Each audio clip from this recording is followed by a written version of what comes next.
Imagine a green that feels like velvet and a leaf that seems custom built for healing hands. This is Comfrey, the garden's slow, steady medic.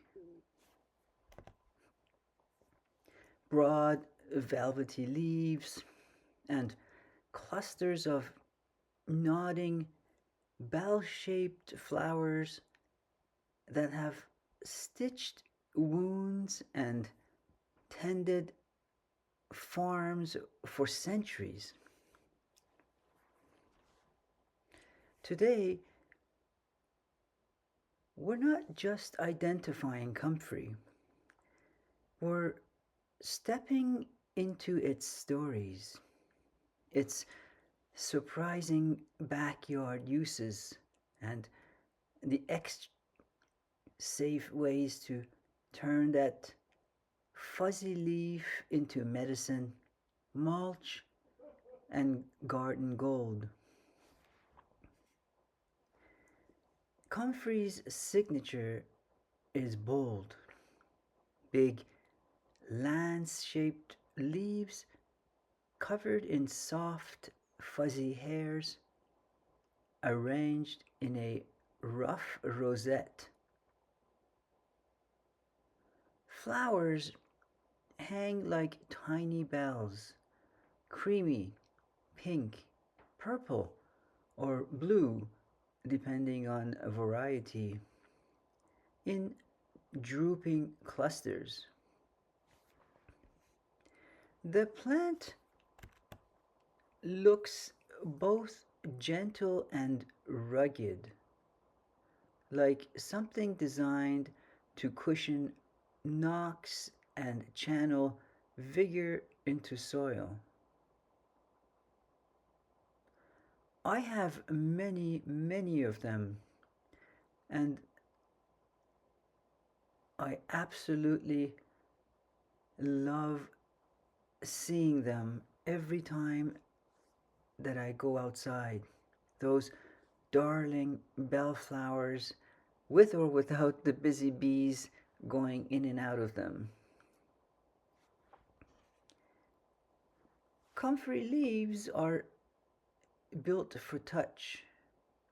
Their dense hairs and thick veins hold moisture and make them ideal as compresses.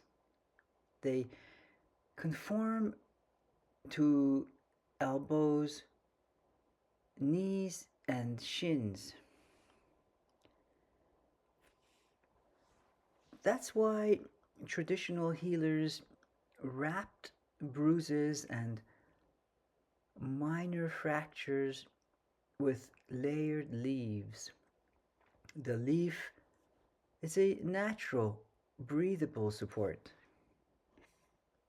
Medieval apothecaries, cottage gardeners, and wartime allotment keepers prized comfrey, called knit bone and bone set.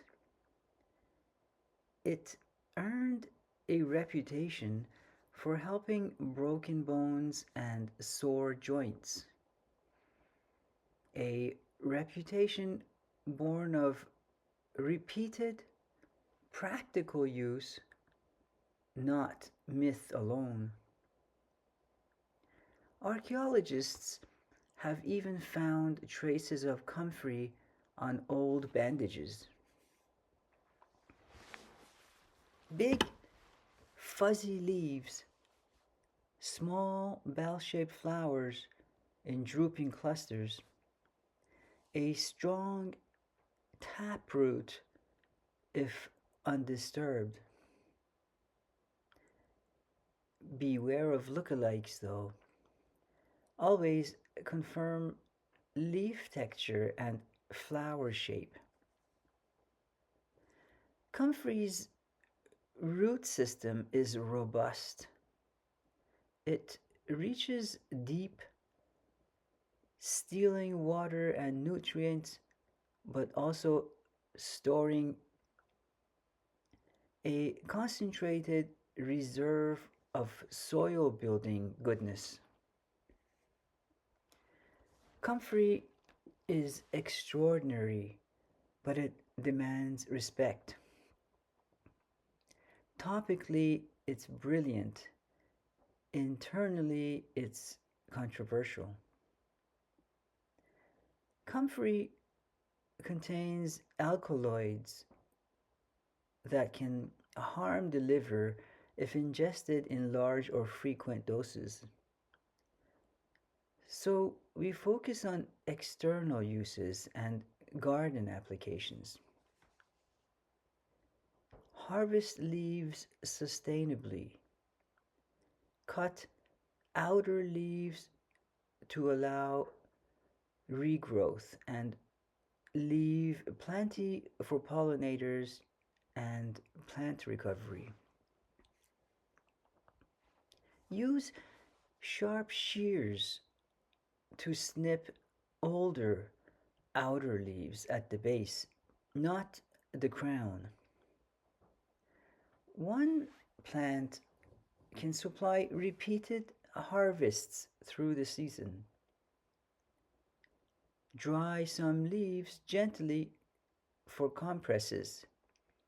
Keep fresh leaves in the fridge wrapped in damp cloth for short term use.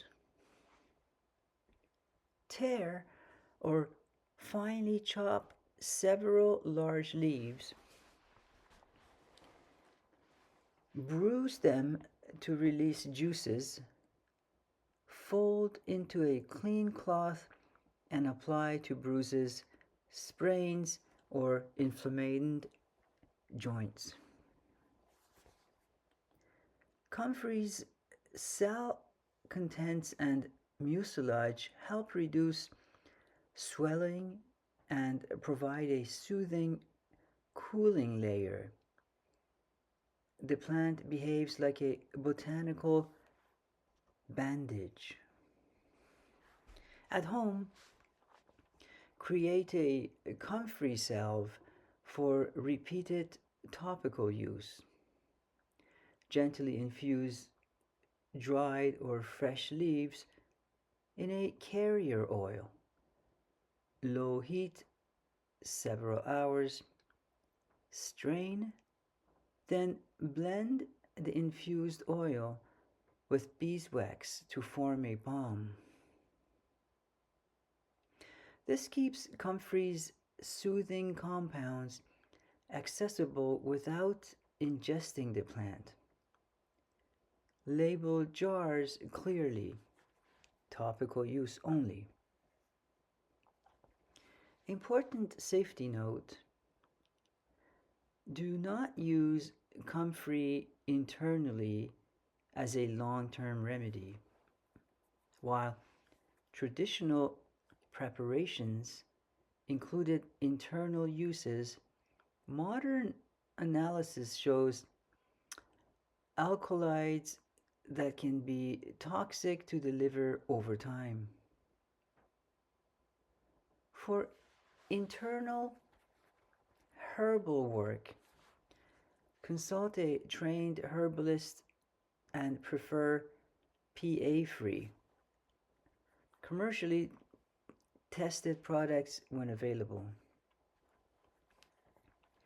Here's the gardener's secret: Comfrey is a living mine of minerals.